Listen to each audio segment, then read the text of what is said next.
नाज़रीन अस्सलाम वालेकुम। इस सिलसिलेवार टॉक शो गुफ्तगू में आप सबका खैर मकदम है। मैं आपका होस्ट अब्दुल क़ादर फिर एक बार एक अहम मौज़ू और ख़ास मेहमान के साथ आपके रूबरू हूँ। हमारे इस गुफ्तगू टॉक शो का एक मकसद ये भी है कि हम अपने नौजवान तक, अपनी कम्युनिटी तक जो अपॉर्चुनिटीज़ उमूमन तौर पे नहीं मालूम रहती, उसके ताल्लुक़ से अवेयरनेस क्रिएट हम करें। इसी मकसद के तहत आज का हमारा talk show career opportunities in government jobs है और हमारे साथ हमारे मेहमान डॉक्टर मोहम्मद मतीनुद्दीन क़ादरी साहब मौजूद हैं। मतीन साहब आपका खैर मकदम है। शुक्रिया, जज़ाकल्लाह खैर। गुफ्तगू शुरू करने से पहले मतीन साहब का मुख्तसर सा तारुफ़ करना चाहूँगा। आप एक PhD है, आपका तालीमी शोबे से पिछले 21 साल से वाबस्तगी है और सबसे बड़ी बात ये है, खुशी की बात ये है कि आप तेलंगाना पब्लिक सर्विस कमीशन के फ़र्स्ट मुस्लिम मेंबर हैं। गुफ्तगू शुरू करते हैं। गवर्नमेंट जॉब्स के का जो पोटेंशियल है, जो उसकी अपॉर्चुनिटी है, थोड़ा उसके बारे में रोशनी डालिए, एक ओवरव्यू दीजिए। देखिए, तेलंगाना स्टेट्स में, क्योंकि न्यू स्टेट है ये जॉब्स जो एक्सपेक्टेड थे आवाम के, उससे कम जॉब्स निकले। ऑलमोस्ट 36,000 लास्ट 5 ईयर्स में, बल्कि तेलंगाना स्टेट फॉर्मेशन के बाद 6 ईयर्स में 36,000 जॉब्स पब्लिक सर्विस कमीशन के तहत आए और पुलिस रिक्रूटमेंट बोर्ड और इलेक्ट्रिसिटी के तहत टोटल मिला के 1 लाख प्लस आए। लेकिन एक्सपेक्टेशन बहुत ज़्यादा था कि ईयरली 1 लाख तक आएंगे, इतने जॉब्स आए नहीं। और इसके बाद फिर जो है तकरीबन 2.5 साल से कोरोना वेव चली, जिसकी वजह से जो प्रोसेस थे पूरे जॉब्स के रुक गए और जो नौजवान है वो नाउम्मीद ना हो, क्योंकि ये हालात, हमारा स्टेट बहुत जल्द डेवलप होगा ये कोरोना ख़त्म होते ही, और जो है बहुत ज़्यादा जॉब्स निकलेंगे। और फिर इन 6 सालों में जो 4 ग्रुप्स होते, ग्रुप 1, ग्रुप 2, ग्रुप 3, ग्रुप 4, तो ग्रुप 1 और ग्रुप 3 का रिक्रूटमेंट नहीं हुआ। ग्रुप 3 का जो है नोटिफिकेशन तैयार था जी। फिर गवर्नमेंट की तरफ से बताया गया कि और हम जॉब्स दे रहे, रोक दीजिए। ग्रुप 1 के 129 पोस्ट गवर्नमेंट दी थी, फिर बताया गया 129 बहुत कम है, 400 प्लस होने वाले, रोक दीजिए, वो भी रुक गया। तो हम लोगों के दौर में, हम लोगों के पीरियड में PSC का जो फर्स्ट बैच था, फर्स्ट कमीशन था, उसमें ये 2 ग्रुप्स के नेम है, तो ये रिक्रूटमेंट बाकी है। फिर अभी जो इन्फॉर्मेशन है 33 डिस्ट्रिक्ट्स बनने के बाद, उसमें जो है बहुत सारे जॉब्स ग्रुप 2 के भी क्रिएट हुए, ग्रुप 4 के भी हुए। तो जो है ये जॉब्स बहुत ज़्यादा है निकलने वाले, thousands of vacancies in future जो है आने वाले हैं, तो नौजवान उसके लिए प्रिपेयर हों।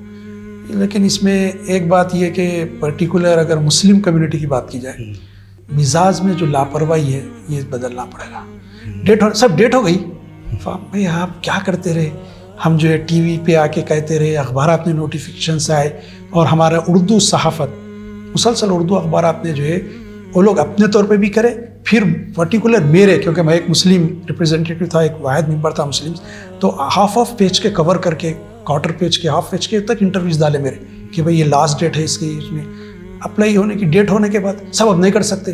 कुछ देखिए चांस है कि ऑनलाइन रहता, उसमें आप कुछ कर नहीं सकते, कोई भी नहीं कर सकते, मिनिस्टर भी चाहे तो नहीं हो सकता, वो ऑनलाइन एक बार हो गया, लॉक कर दिया, ख़त्म, फिर उसका किसी वक्त किसी एप्लीकेशन नहीं आता। ये कि दूसरी बात ये कि एक आम मुसलमानों के जहन में सब हमारे साथ तासुब होता, फीलिंग की जाती, पार्शलिटी होती, डिस्क्रिमिनेशन होता हमारे साथ। तो ये जो जहनियत है डिस्क्रिमिनेशन की कि हमारे साथ पार्शलिटी करते, मैं ये नहीं कहता कि 100% गलत है जो सोचते, लेकिन मैं ये कहता हूँ कि जो है इस दौर में खुद फ़र्क हो गया। उस PSC में हम लोगों ने ऐसा कंडक्ट किया, इस तरह से बना के आया, रूल्स प्रोसीजर करना बहुत मुश्किल है।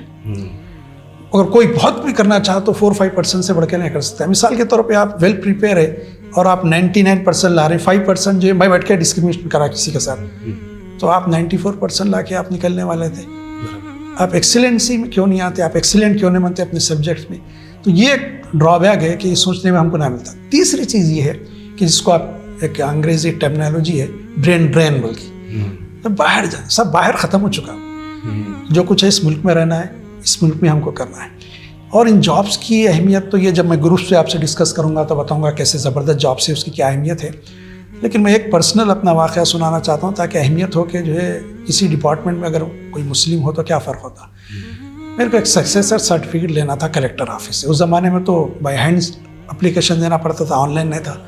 मैं जाके दिया, जाके अपना तारुफ़ कराया और फिर जो है तो वो जो उनका पीए था कलेक्टर से मिलाया, ठीक है आप एक 1 वीक के बाद आइए, हो जाता। मैं 1 वीक के बाद गया, साइन नहीं हुई, 2 वीक के बाद गया, साइन नहीं। इसी तरह 3 या 4 मरतबा फिरने के बाद मैं जब निकल के आके गाड़ी करने जा रहा था, फिर सब 1-2 दिन के बाद आइए, हो जाते। एक अटेंडर भाग लेते आया, मुस्लिम था, आके बोला साहब मतीन खादरी साहब ने साहब मैं आपका जलसे में तकरीर सुना यौम रहमतुल्लाह अलैह की। बोला जी हो जी, क्या है साहब क्यों इतने खुद फिर रहे हैं? और बोला साहब आप यहाँ ठहरो, मैं अभी लाता हूँ 10 मिनट में, 15 मिनट में जाके साइन करा के लेके आ। एक अटेंडर मामली। तो जो है अगर आप रहेंगे तो कम्युनिटी को भी सर्व कर सकेंगे और फिर इस मुल्क के शहरी होने के लिहाज से मुल्क की खिदमत भी कर सकेंगे जॉब्स में रहेंगे तो।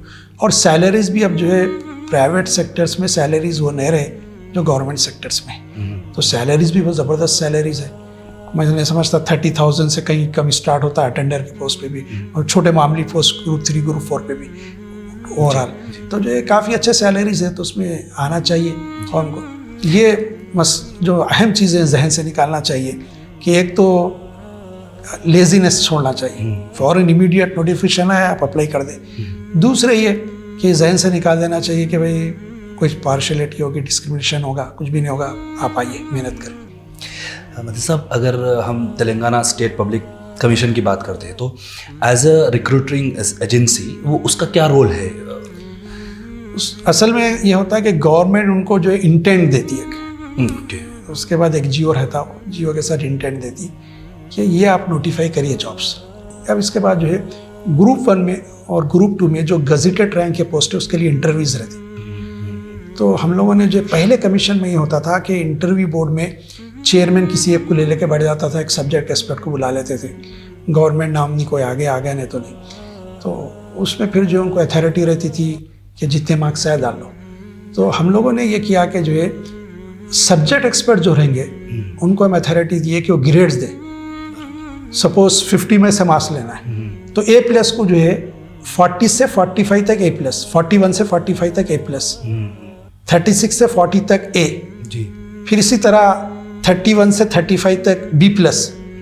तो ये अथॉरिटी कमीशन को नहीं बल्कि सब्जेक्ट एक्सपर्ट, कमीशन का ही फील करा, चेयरमैन उसके मेंबर, एक चेयरमैन होगा कमीशन का, कोई मेंबर भी चेयरमैन हो सकता, और चेयरमैन खुद अगर चेयर कर रहे दोनों चेयर रहते, फिर कोई एक मेंबर को ले लेते साथ। ये दोनों फील करे कि इन रैंक के लोग जो है सब्जेक्ट एक्सपर्ट, थोड़ा फिर उनसे डिस्कस करते, आप जो ग्रेड दे रहे हैं ग्रेड ठीक नहीं दिख रहा, इस लेवल का नहीं है, फिर आपस में डिस्कस करके फाइनल चेयरमैन को अथॉरिटी है ग्रेड देने के बाद अब मार्क्स देते, एक चेयरमैन देता एक मेंबर देता, दोनों कंप्यूटर पे देते जी। तो लैपटॉप रहता दोनों के पास, इन्हों क्या दे रहे इन्होंने देखते इन्हों, अब एक ग्रेड दे दिए किसी को मिसाल के तौर पे, तो जो है वो मार्क्स थे 36 से 40 तक। सपोज मैं किसी बच्चे को डिस्क्रिमिनेट करना चाह रहा हूँ, मैं 35 नहीं दे सकता, मैं 36 ही मिनिमम देना पड़ेगा, और चेयरमैन समझ रहे हैं कि बच्चा बहुत अच्छा है तो उन्होंने देंगे उसको 40, और मिला के एवरेज 2 मार्क्स का ही 2.5 मार्क्स का फर्क होता है उसको, 2.5 उससे बढ़ के नहीं होता, तो डिस्क्रिमिनेशन खत्म हो गया यहाँ पर। ये फिर ग्रेड देने का हमारे हाथ में रखनी, एक्सपर्ट्स की राय, ओपिनियन की इंपॉर्टेंस दी जाएगी। अगर 2 एक्सपर्ट्स बोल दिए, अब एक और मसला होता था कि ज़्यादा बच्चे तेलंगाना के रहते थे। अब हम जो यूनिवर्सिटीज़ को बुलाए शुरू तो तेलंगाना यूनिवर्सिटी से आ रहे थे, तो बच्चे बाहर निकल के बोल रहे थे हमारे सर थे, हमारा इंटरव्यू लिए। तो हमने क्या किया कि हमारे स्टेट के यूनिवर्सिटी का एक प्रोफेसर होगा सब्जेक्ट एक्सपर्ट, एक हम जो इमीडिएट कर्नाटक, तमिलनाडु, केरला, महाराष्ट्र जी, अच्छा पूरा ये इतने स्टेट्स के पहले से बोल के रखते, और वो कॉन्फिडेंशियल, इवन मेरे को नहीं मालूम था, मैं मेंबर हूँ, मेरे बोर्ड में कौन आ रहा, चेयरमैन को भी ये नहीं मालूम था बोर्ड में कौन जाने वाला है, लेकिन चेयरमैन को ये मालूम रहता है कि वो बुलाते, तो इस तरह किसी को नहीं मालूम रहता।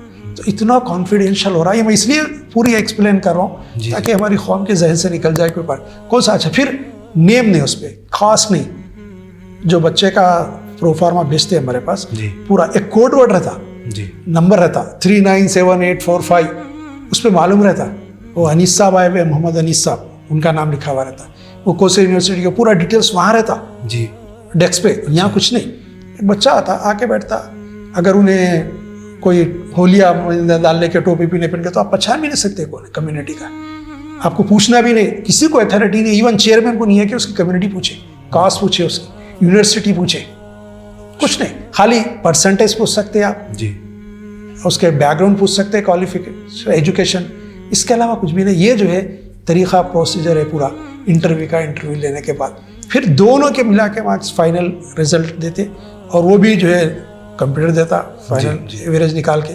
तो उस लिहाज से सिलेक्शन होता है। इतने अच्छे सिलेक्शन प्रोसेस है, कोई मसला नहीं। तो मतीन साहब मेरे को 3 बात समझ में आ रही। एक जो है जो पेपर सेट करने का है, उसमें जो है आपको डिफ़िकल्टी लेवल्स आपके डिफरेंट है, मॉडरेट है, वेरी डिफ़िकल्ट है, फिर तो इसके अंदर बहुत ट्रांसपेरेंसी है कि कौन सा क्या परसेंटेज जाएगा।